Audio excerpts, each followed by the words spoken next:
With an apparent departure from AEW and more, this is Wrestling Rambles. My name is John, and you're watching the Wrestling Report. Before we move on, make sure you subscribe to Wrestling Rambles with notifications on, and don't forget to like the video.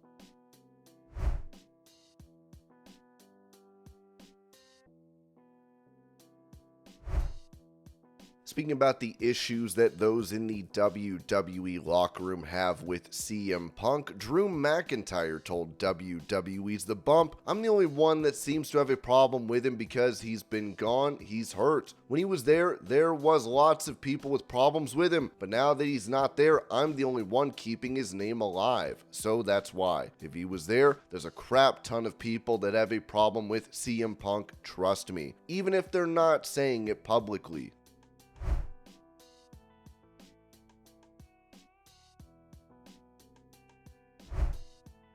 Giving details on her contract with AEW, Deonna Purrazzo said this to Fightful regarding friends being in the company swaying her decision to join the promotion. "No. Everyone, they are my friends and family. They want what's best for me and where I'm going to be happy or the most successful, or I'm going to make the best decision for me. It would have been great to be with Chelsea Green. It would have been great to still be with Steve Maclin. I had to come to the place where I thought my next best steps were. At the end of the day, everyone was happy. I got to make that choice for me. Those doors were open for me to make that choice, and it's worked out very well since. I reached out to Sanjay Dutt and I was like, my contract is coming up. We're about 90 days out. I'll be free as of January 1st. I'd love to talk if there is any interest in having me. Let me know what those next steps look like." We went back and forth a little bit. Of course, Britt Baker didn't know these conversations were happening. Then I got put in touch with Tony Khan. We talked directly at the beginning of December. We hopped on a Zoom call and it felt like it was a done deal, but of course you never know until it actually is. It wasn't until 2 or 3 weeks later, right after Christmas, that I got the contract to review. I kind of went back and forth about some stuff that were in it, got some things changed. We were both happy at the end of the day, and I think it got signed December 31st.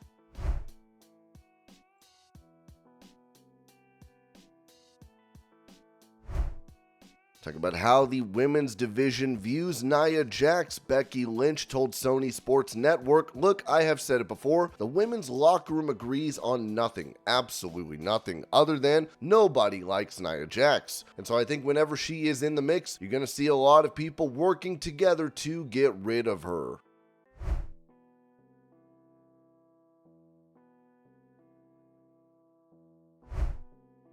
Pushing for Stephen A. Smith to make a WWE appearance, John Cena said on ESPN's First Take, "I think he would be tempted to do more than manage. He is what we do in the WWE. He's entertaining. His personality is undeniable. He has a gravity to him. You feel a certain way about him, whether you're a supporter or an opposition. He is what we try to achieve in the WWE. I think that's why we see such mutual respect for each other. I saw him at WrestleMania last year. He's always so kind to us and everybody in our locker room, and I think that's because we're kind of all in the same gang."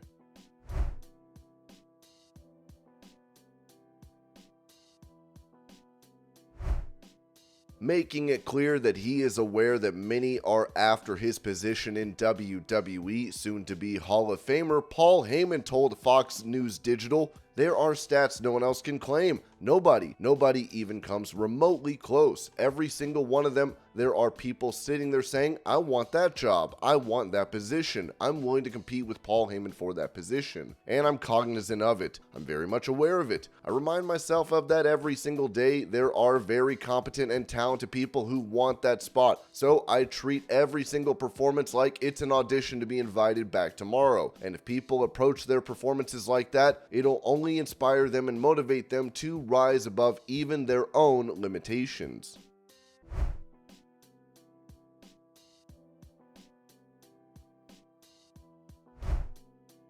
Going over when a match between Will Ospreay and Bryan Danielson will take place, given it was recently teased on Dynamite, Dave Meltzer said this on Wrestling Observer Radio. That match is happening relatively soon. Tony Khan has been wanting. That's like the dream matches of dream matches probably for him, but this match is happening, and I presume it will be on the pay-per-view on April 21st.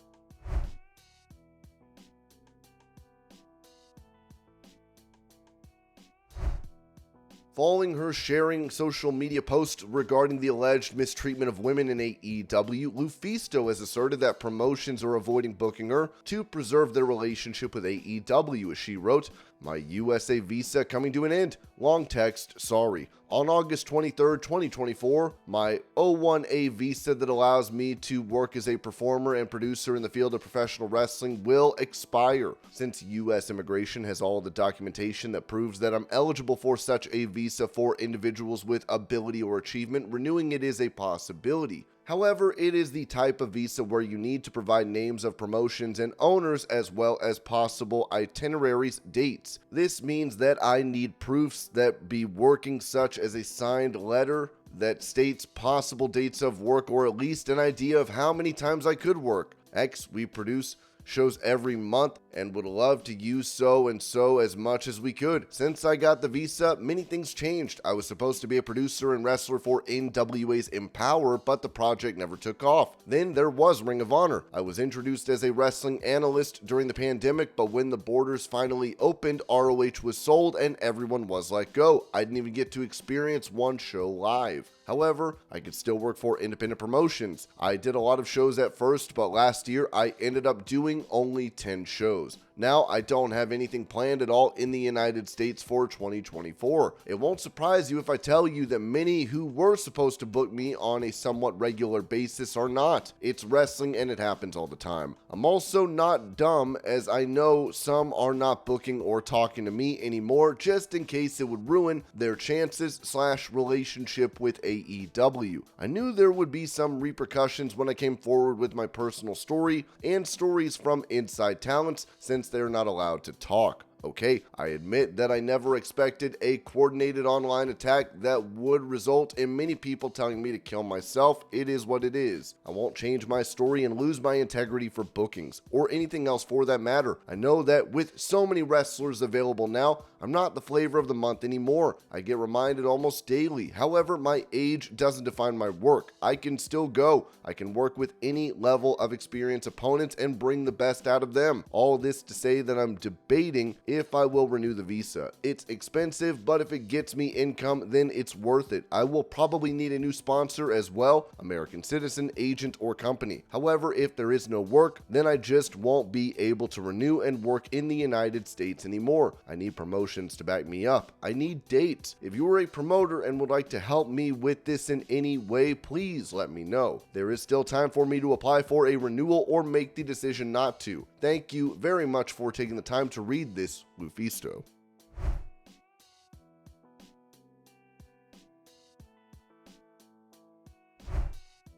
For news on the health status of Kenny Omega, Ringside News wrote that Kenny Omega has provided an extensive update on his health status following his hospitalization and diagnosis of diverticulitis on December 15, 2023. Originally slated to compete alongside Chris Jericho at AEW World's End against Ricky Starks and Big Bill for the AEW Tag Team Championships, Omega's plans were disrupted due to his health setback. During a Twitch stream, Omega shared insights into his physical condition, stating, "I know how I feel physically. I've been through the ringer in terms of injuries and getting banged up and all of that." Reflecting on his past experiences with physical injuries, Omega expressed confidence in his ability to bounce back. However, he acknowledged the unique challenge posed by his current illness, emphasizing the uncertainty of his recovery timeline. "This is the first time I've ever been put out with a sickness," Omega explained. "It's hard to really know what's going on in the inside when you feel a little bit of pain, but you don't actually know the inner workings of what's going on." Despite the uncertainty surrounding his prognosis, Omega conveyed a sense of duty to return to the ring if his health permits. "If I can come back, I feel like I have to," he asserted. "We may never get an environment like that again." Viewing his potential comeback as a responsibility rather than mere enjoyment, Omega expressed a desire to challenge those who claim to be the best in the business. Regarding his treatment plan, Omega revealed the ongoing uncertainty, stating, "Do I need surgery? I still don't know." He described his recovery as a fluctuating process marked by periods of improvement followed by setbacks. He continued, "For 2 weeks, I was feeling great. I ran into a bit of a roadblock and I had to get some emergency treatment again. Well, I wouldn't say it's 2 steps forward, 2 steps back, but maybe it's 1.5 steps back. I'm better than where I was, but I'm not sure how much improvement I made. When I see these guys, whether it be on pay-per-view or Dynamite, Raw, SmackDown, NXT, anybody, it makes me want to get back into that ring shape.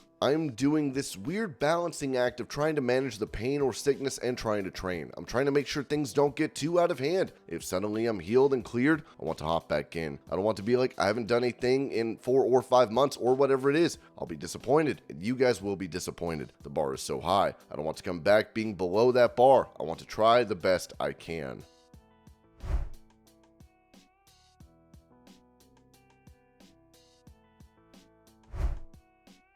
After accusing Ian Riccaboni of libel on social media, it looks as though Kevin Kelly is no longer a part of AEW, as the company's website does not list him as a commentator anymore.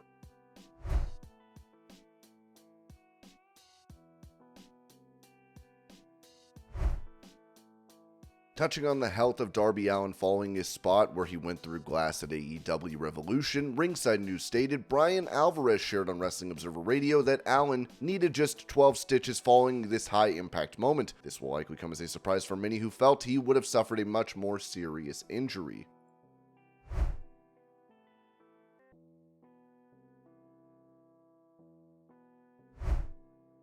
For information regarding the taping in Georgia for AEW Collision, Ringside News wrote that AEW is set to make a return to the Gas South Arena in Duluth, Georgia for an eventful night featuring a Ring of Honor taping and a Collision taping scheduled to air this Saturday. Reports from PW Insider suggest that there are notable guests making appearances backstage. Former WCW luminaries Ray Glacier Lloyd and Ernest the Cat Miller, both significant figures in WCW during the 1990s, are reported to be visiting backstage. Additionally, an update on QT Marshall reveals his return to AEW in his previous backstage role. Marshall was spotted at both last night's AEW Dynamite taping and this past Sunday's Revolution pay-per-view event. Regarding Collision, a lineup of matches is set to be taped for tonight's event, slated to air on March 9th, 2024. Bryan Danielson will take on Shane Taylor in what promises to be an intense showdown. A highly anticipated match will see Chris Jericho facing off against the debuting CMLL star Titan. Fans can anticipate the debut of the new Elite, a moment sure to captivate audiences. Mystico will go head-to-head against Angelico in a clash of high-flying athleticism.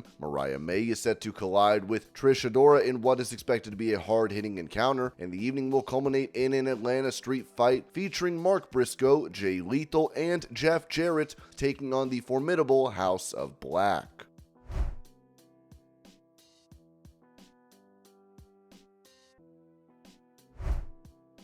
WWE is looking to hire someone for a position as it is called Coordinator, Creative Writing Office of Executive Director. As the listing reads, WWE develops and produces 52 weeks of original programming, including Monday Night Raw, the longest-running weekly episodic television show in history, airing on USA, and Friday Night SmackDown, airing in primetime every Friday night on Fox. Both Raw and SmackDown combine action, drama, reality, comedy, and adventure, and the goal of the creative team is to provide compelling stories portrayed by the world's most charismatic, diverse, larger-than-life characters on or off television. Coordinator, Creative Writing Office of Executive Director, is responsible for the daily management, coordination, and administration of the Office of the Executive Director. Key responsibilities: coordinate all logistical elements for the Office of the Executive Director, schedule, approve, travel meetings, manage communication across the Executive Director's office, provide light assistance to the Executive Director's direct reports on an as-needed basis, manage the Executive Director's daily workflow and calendar, keep him aware of priority items and provide email proxy, establish a cadence where priority items are distinguished and vetted for the Executive Director and the team at large, provide strategic counsel to Executive Director, and serve as his chief messenger for communication downline, manage travel and technology for the Executive Director, work closely with SVP, Creative Writing Operations, and liaison across creative writing and producers on all items needing Executive Director's approval. Requirements: 3+ years of experience, TV/film A+, Administrative assistant experience a must. Strong knowledge of WWE shows, talent, storylines, and audience demographic / psychographic a plus. Bachelor of Arts or a Bachelor of Science in Film, TV, Drama, Media Studies, Communications, or similar field of study or proven experience in lieu of degree.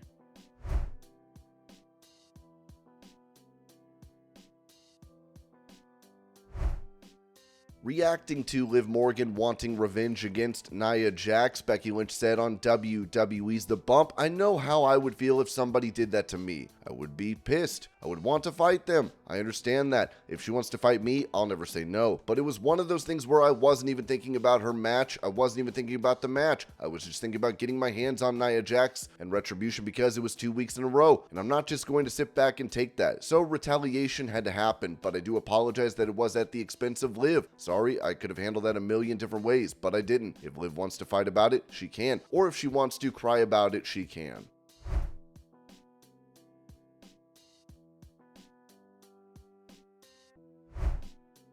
During that same interview, Becky Lynch said this regarding a WrestleMania 40 match against Rhea Ripley for the Women's World title. "This is my everything. This is what I fight for. So when I said the man does it all, she does it all. I'm doing this while I'm on the road 52 weeks a year, while I'm propping up the women's division, while I've been making everybody better. So if you think that Rhea Ripley is unbeatable, well, everybody's unbeatable until they're beaten, and I'm the one to beat her."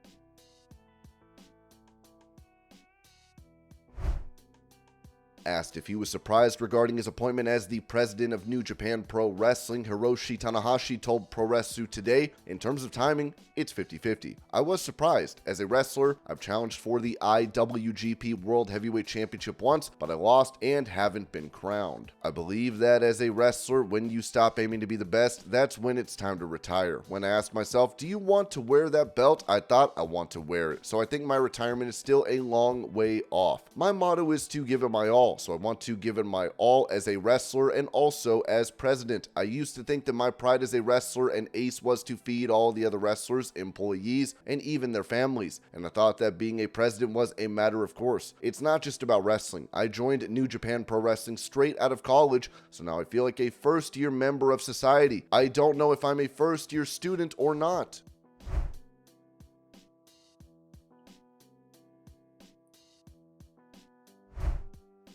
Going over Josh Alexander being sidelined for most of 2023 from TNA due to a triceps injury, Ringside News wrote that in a recent interview with Fightful, Alexander reflected on his time away from the ring and revealed his newfound interest in production work. Recounting the immediate aftermath of his injury, he said, "Well, I got hurt. I flew from Mexico to Orlando directly to get the MRI and the surgery all within 4 days. Then I flew straight to Windsor the day after surgery. No, I flew 3 hours after surgery to Detroit and drove to Windsor and ended up showing up at the Windsor tapings the next day. That's when I gave up my championship with my wife and son in the ring and all of that stuff happened." Despite his injury, Alexander expressed a desire to contribute behind the scenes, stating, "Can I still come to work? Can I learn how to be a producer? Can I do all this stuff? Because that's something I'm going to be able to do when my in-ring career is over." The wrestler also discussed his passion for coaching, mentioning his role as head trainer at Can-Am Wrestling Dojo. "Coaching something isn't something I've done for a very long time at wrestling schools.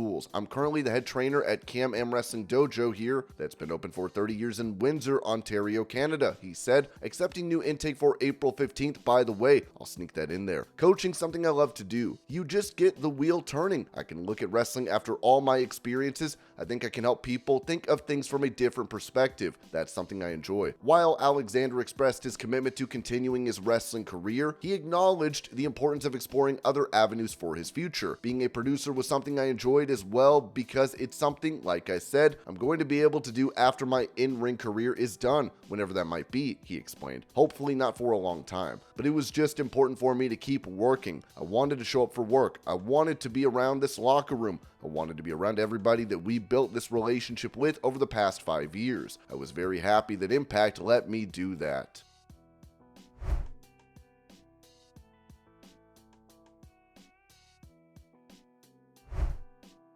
talking about working under Triple H, as well as his belief that Vince McMahon caused chaos backstage on purpose. Former WWE star Matt Riddle told the MMA Hour, with Triple H in control, a lot more control, in the sense of things are organized. At least when I was there, if they were scheduled for this, unless something catastrophic happened, if somebody got injured or something's not going to work out, that's what's happening the next day. They write it, it's actually happening. With Vince, I feel like he did it on purpose. I don't know the method, but like there would be a show. You'd get a script on like Sunday, and by Monday, nobody knew what they were doing. The show was being completely rewritten and stuff like that. With Vince around, it was like that probably every week. A little chaotic. I almost felt like he did that on purpose, because I feel like when people know exactly what's going to happen and you're doing live TV and you're trying to get passion and that energy, you kind of get set in a pattern because you know what's happening.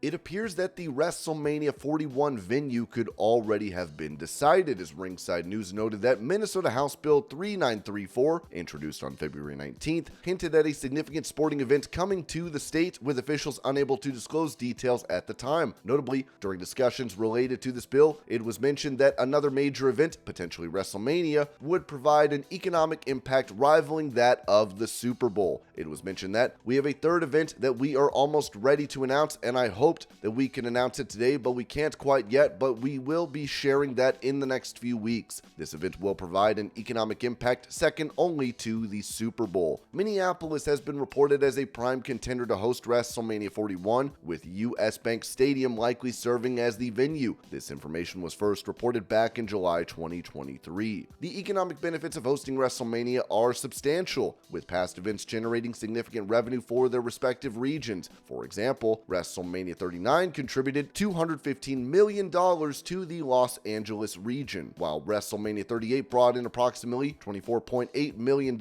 in taxes for the Dallas area. And this was your pro wrestling news update. I hope you're all having a great day. Thank you so much for watching, and I will see y'all later.